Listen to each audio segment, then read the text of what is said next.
Switching corner speed, you're watching Guns N' Roses Central.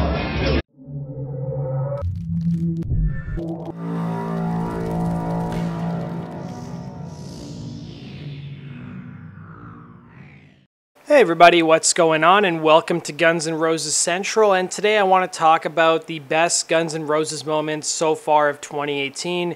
Now, I was sort of reaching for straws with some of these, but I gotta say that these aren't in any particular order. But let's start with my first pick, which is probably my number one pick so far, and that's Guns N' Roses performing with Foo Fighters in Firenze, Italy. And they were both playing the same festival, just on different nights. And Foo Fighters are playing the night before Guns N' Roses, and all of a sudden Duff McKagan shows up on stage, and Dave Grohl asks Duff to do a bass solo, and he proceeds to do the intro to It's So Easy, and then all of a sudden Axl and Slash jump up on stage, and they go into It's So Easy. And who would have thought, like 5 years ago, that you would ever see Axl Rose and Dave Grohl on the same stage? Now, this isn't the first time that Slash and Dave Grohl have shared the stage before. They first performed together back in 2010 at the Golden God Awards, where they did Ace of Spades with Lemmy. And then they also, I think, did some school benefit shows for their kids because they went to the same school. And then one year was Dave Grohl's birthday, and I think they were at the Staples Center LA Forum, and Slash joined Foo Fighters on stage along with Jack Black, and they did, I think it was the Immigrant Song by Led Zeppelin. But either way, I love this performance of It's So Easy, and it's definitely one of my highlights of the year. Is it one of your guys' highlights of the year? Let me know in the comment section. Let's go into our second highlight of the year so far. So our second one is something that maybe a lot of people will either agree with or disagree with. As a fan who's been following them for the last 2 years, their set list has become one of the worst parts of their live shows. Now, they put on a great live show, but their set list is just so predictable. And it was nice to see them add Shadow of Your Love to the set list. Like, it would have been so bizarre if this band would have released Shadow of Your Love as a new single, and then they don't play it live. I think that's what some people were wondering. You know, when they played Berlin, which was the first show of the European tour, Shadow of Your Love was nowhere to be found, and we thought, well, at least they played Slither. And then the next show, they played Shadow of Your Love, and then it proceeded to be played at every single show after that.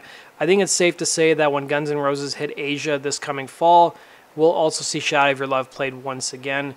Now, if the band would only do a decent music video for Shadow of Your Love, we'd get something maybe a bit better. Number 3, this is another thing to do with their set list. They finally played Slither as part of their set list. In fact, Slither is like the new Black Hole Sun. Who would have thought that almost a year and a half after playing Black Hole Sun that we would be hearing it at every single Guns N' Roses show? But here we are.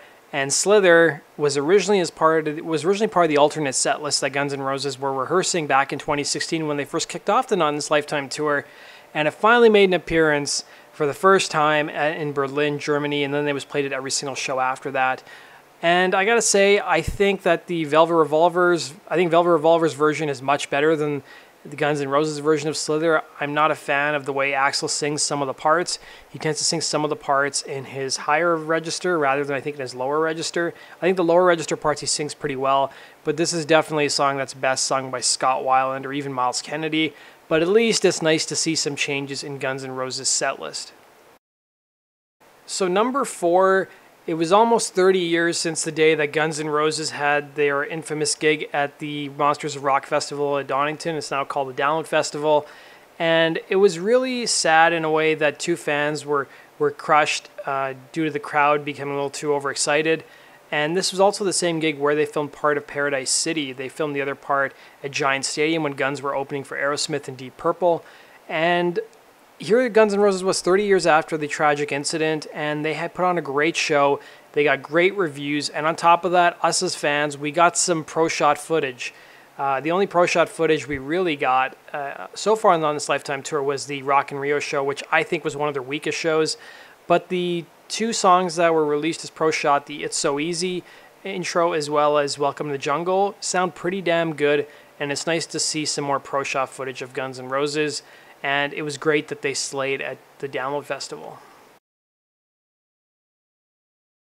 Number 5. Now, this isn't the first time that Axl has done this. In fact, Axl did it for the first time back in 2016 when Guns N' Roses were doing the stadium tours across the US.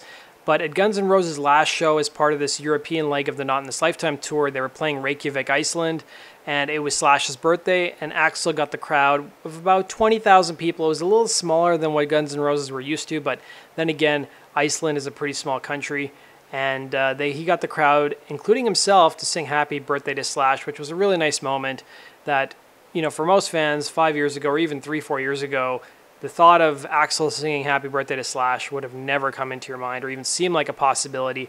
But here we are, and here's Axl doing that. And my last best moment so far is something that I'm really conflicted about, and I think a lot of fans will probably share the same idea or the same feelings, and that is the Appetite for Destruction reissue. On one hand, as a fan, I'm so happy that they reissued this amazing, incredible album. And it also gives me hope that maybe they'll do something for the 30th anniversary of the Use Your Illusion albums or 31st anniversary. I always found it odd that they released a reissue 31 years after the album came out. Although some could argue that they issued it, 30 years after the album hit #1 on the Billboard charts. On the other hand, I was really disappointed with this release. I felt that the band was price gouging, pretty much like they've been doing on this entire tour. They included a lot of material that a lot of fans had already heard. And really, there weren't a lot of new things or surprises that a lot of fans were looking forward to. It would have been nice if they even did some promotion to promote it, or have some sort of interviews with the band members reflecting on such an important album, not just in Guns N' Roses history, but in music history. But sadly, there's really none of that. And also what's disappointing is that none of Mark Cantor's footage or photos are even used on this reissue. I just kind of felt like the reissue was something that the record company pushed for, and Guns N' Roses agreed to do it, and they did it maybe because it was part of their contract, and it just seemed more like an afterthought. It kind of reminded me of the Greatest Hits album or the Live Era 87 to 93 release as well.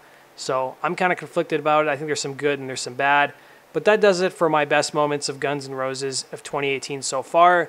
Let me know if I've missed any. What were some of your guys' best moments of 2018 so far? Let me know in the comment section. And as always, guys, be sure to hit the like button if you enjoyed that video, and be sure to subscribe if you love Guns N' Roses as much as I do. Alternatively, you guys can also go check us out on gnrcentral.com for the latest and greatest Guns N' Roses news. And you guys can also go support us on Patreon if you want to see us continuing making videos just like this. Thanks for watching, and have a good one.